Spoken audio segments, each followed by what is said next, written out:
Hey everyone, welcome back to the channel with another long form video here. I know I'm sorry I didn't make this when it first came out, but I was knee deep into the final stretch of grad school, and I'm glad to say that I'm done at least with the work part. Still got to find an internship, so I will have a lot more time to be putting out content, thankfully, and to talk about music, talk about movies with you guys. And today, of course, I want to talk about the inductees for this year's class of the Rock and Roll Hall of Fame. This is quite a class, I must say. Very, very diverse, which is really cool to see. And yeah, let's get right into it. Obviously, we have Kate Bush, Sheryl Crow, Missy Elliott, George Michael, Willie Nelson, Rage Against the Machine, and the Spinners for the performers category. And for the musical influence award, we have DJ Kool Herc, Link Wray. For musical excellence, we have Shaka Khan, Al Kooper, Bernie Taupin, and for the Ahmet Ertegun Award, we have Don Cornelius. Okay, so this is really quite an interesting class, like I said, and two of the snubs from last year's video that I mentioned actually got inducted into this year's class, being Willie Nelson and George Michael. I think probably the biggest takeaways from this class, in my opinion, I think the two most deserving artists, I mean, especially Willie. I mean, look, the man's 90 years old. The impact he's had not only on country music, but music in general is so felt, and just an absolute legend in regards to activism. Yeah, I mean, come on. You knew Willie had to make it, and Dolly was in. It would just feel weird not to have him. So really glad to see Willie there. Can't wait to see what he does once he gets to the Rock and Roll Hall of Fame, the performance he'll give. George Michael, I mean, I think that this was so well deserved. This is the one I'm the most excited about. I'm a huge George Michael fan. He's easily one of the most legendary and iconic artists from the 80s and the 90s. It only made sense that he would finally get his moment. And the time is now, in 2023. It's just unfortunate that he's no longer with us to share that moment. But really great to see him in there nonetheless. He should have been in there at least a few years ago, if you ask me. But hey, better late than never, I suppose, with some of these artists. Like Kate Bush, who obviously, we've talked about her in the top 80 albums of the 80s and so on this channel and such. I mean, obviously had to be in there. Hugely influential on art pop, and especially in the 80s. Another iconic artist. Another iconic female artist in this bunch, and I think artistically speaking, one of the most deserving of the bunch. And then we have Sheryl Crow. Obviously, I didn't expect this, to be quite honest with you. When I first heard she was getting, obviously, I like Sheryl Crow, and she has a lot of great stuff, Every Day's a Winding Road, All I Want to Do, Soak Up the Sun, a lot of great hits. Especially, I really like her self-titled album from the 90s. That's probably her best work. I don't know, I guess I'm not too surprised looking back, because obviously she's been very commercially successful. Everybody knows who she is. She's always out there performing. I just didn't think, like, lyrically speaking, she would get in. I just feel like that there are much better singer-songwriters in that vein. But it's, I mean, I can get behind Sheryl Crow being in there. She obviously has had an impact on the culture. And, yeah, she can write some really catchy tunes. The Spinners, interestingly enough, I was kind of shocked that they weren't in there. Now, I haven't gotten into the Spinners yet, but obviously most of the Motown groups have been nominated in the late 80s and early 90s, so it's kind of odd to see them be the odd ones out. But, it only makes sense. It was about time to induct this group more than anything. As I was saying, it just seems a bit odd that they wouldn't have been in there already. And Henry Fambro is the only original surviving member of the group that was inducted, so at least someone's still alive for them to induct. So, once again, better than late than never. And then, of course, I mean, Rage Against the Machine. They had been nominated 5 times at this point. You knew they were going to get in. Are they going to show up to the ceremony? Probably not. I don't know, maybe Morello will show up. But obviously one of the most iconic bands from the 90s, their fusion of rap and funk and metal was unlike anything we've ever heard then and since. Zach De La Roca on the mic, obviously gotta love him as an MC and the things that he's talking about. The whole band is just amazing. Tom Morello, one of the greatest guitarists of all time. You knew they had to make it in eventually. Just such an iconic band. And definitely, I think, one of the more deserving spots for sure. And then we get to Missy Elliott. And this is where I'm very confused. Because, look, she is the first female solo artist to be inducted as a performer. I think the first female rapper in general to even be nominated or inducted into the Rock and Roll Hall of Fame. That's a huge, huge deal, especially for women. I think that's great. But where I draw issue with this, because this isn't a knock at her artistry, because she's obviously found some great success, but the fact that Tribe was nominated in the same exact year, and she gets in over them, and Outkast, who hasn't even been nominated once, amongst the many, many other great rappers like Nas, who hasn't been nominated, I just think that's ludicrous. I think it's absolutely... I don't want to say it's stupid, because I don't want to take anything away from anyone, but just objectively speaking, I don't really see why she deserves to be in there over some of these other people who haven't even been nominated. It baffles my mind, but I get it, like, in some way. It's probably the one I disagree with the most. I just think that there's more deserving hip-hop acts that should have gotten in before she did, but, you know, obviously getting in, like, that's not the problem. It's more so, who are we leaving out? And I think Tribe is the one I keep harping on, but they are probably the most influential hip-hop group of all time, so I'm really not sure why the hell they aren't in there yet.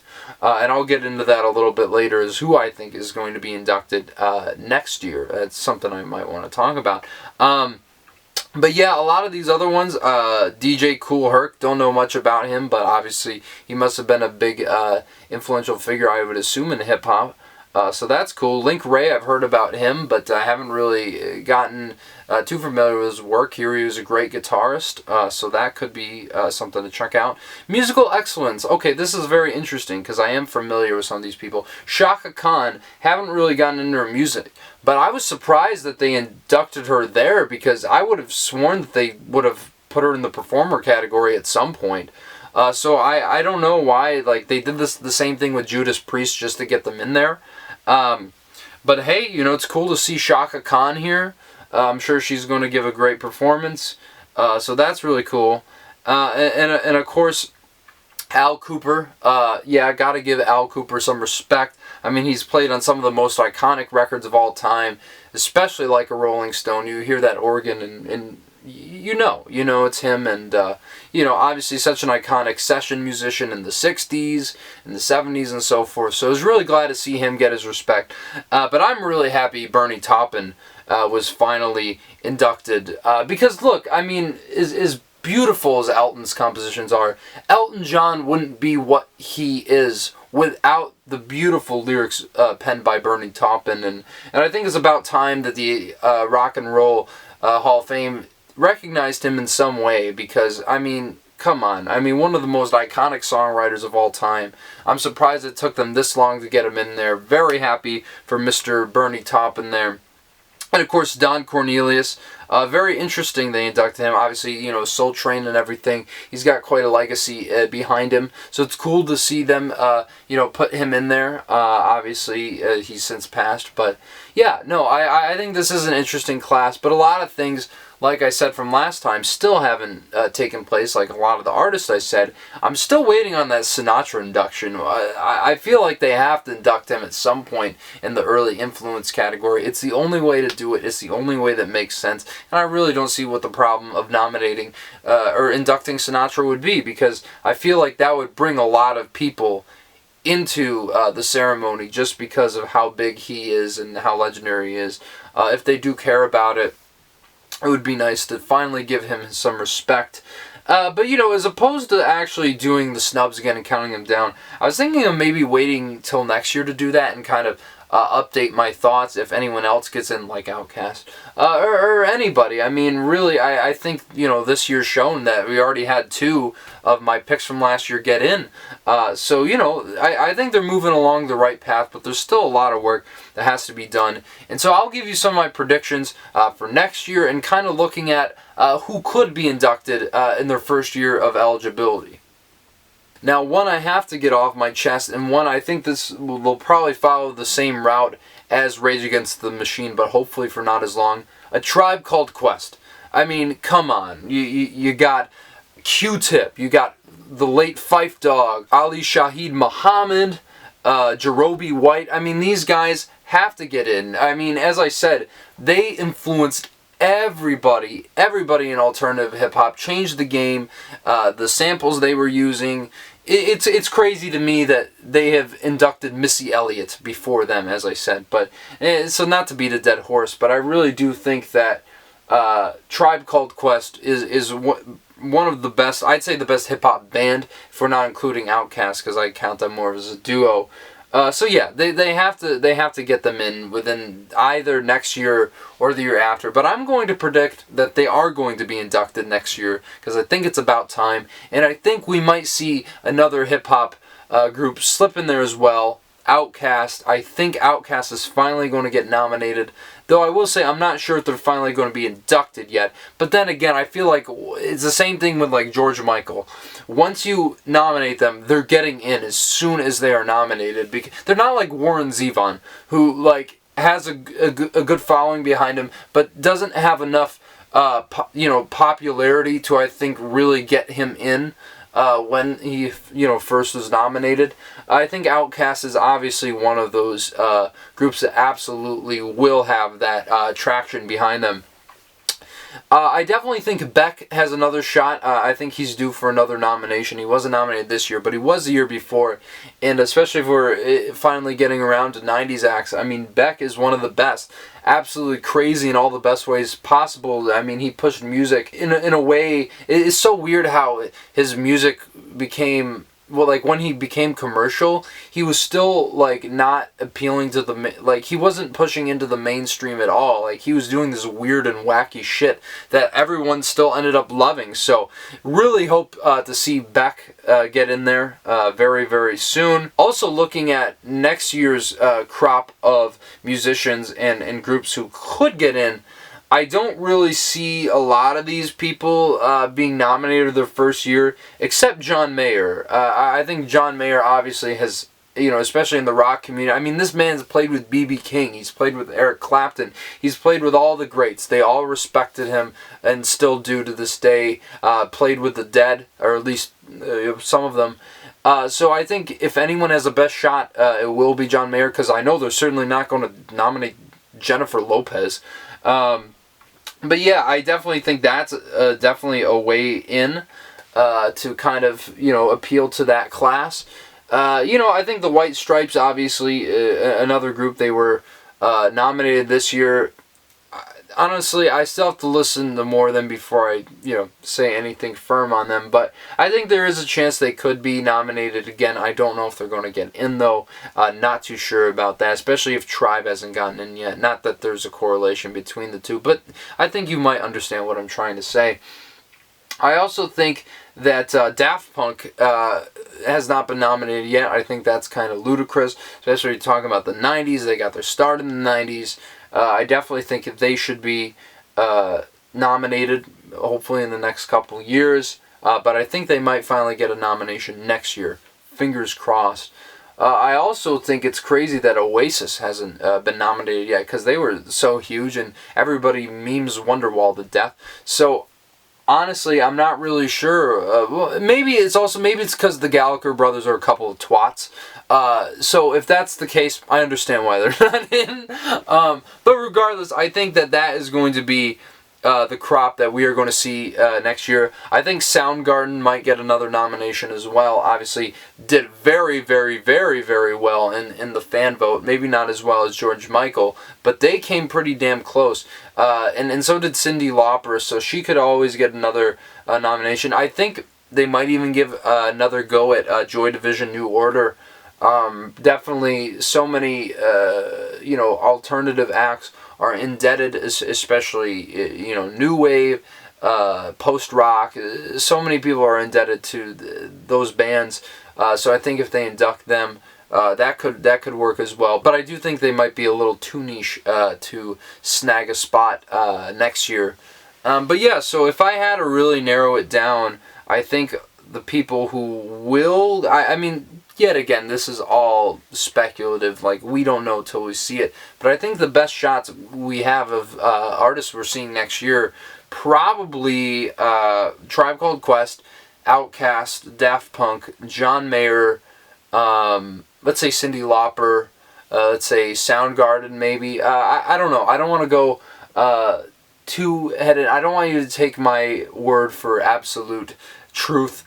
But I think if I had to guess, those would be the artists that could be inducted next year. Definitely nominated. I think a lot of them have a shot. And I'm still holding out hope for old Jim Croce there. So I hope he gets in as well. But, you know, we'll just have to wait and see these artists. Next year I'm going to dive more deeper into the ones who still aren't in. And I'm probably, if I had to guess, going to be using a lot of the same ones who were already in my video last year. But I really want to see if any of these guys get in. So yeah, so tell me what you think about this year's class of inductees, and tell me if you agree with what I've been saying or not. Tell me if there's anything I said wrong or anything I need to brush up on. But please let me know. I love to talk about this. It's very, very interesting. Always a point of contention. No one's ever going to agree on anything, especially with the Rock and Roll Hall of Fame. But yeah, would love to hear your thoughts. And of course, if you're just stumbling upon my channel and you like what I'm doing here, smash the like button, subscribe to the channel. You'll be seeing more content like this along the lines coming down the road very soon. Actually, I do want to take this moment to announce that there is going to be a video I will be doing, which is going to be a tier list of the original Rock and Roll Hall of Fame class, which, you know, includes Elvis Presley, Buddy Holly, Chuck Berry, Little Richard, all those guys. I really think that would be a cool change of pace for the channel, and I think it would be a great opportunity to sit down and kind of talk about where I fall on all these, you know, pivotal figures in the development of music and popular music history. So stay tuned. That should be coming within the next month, I would guess. And as well as, hey, I mean, obviously, if you're a fan of music, if you're clicking on this video, if you want to participate in me and Johnny Radio's upcoming countdown of the top 100 albums of the 21st century, by all means, please go ahead and send in your list. You have till May 29th, so hopefully that's enough time by the time you click on this video. And be sure to check out the last or the latest episode. We finally counted down the top 100 movies and the Nathaniel Ahart and Company's top 100 greatest films of all time. So if you're new to the channel and you want to start this series, I'll link a playlist right here and you'll be able to check that out. So yeah, guys, thanks for tuning into this video, and until next time, I'll see you guys later.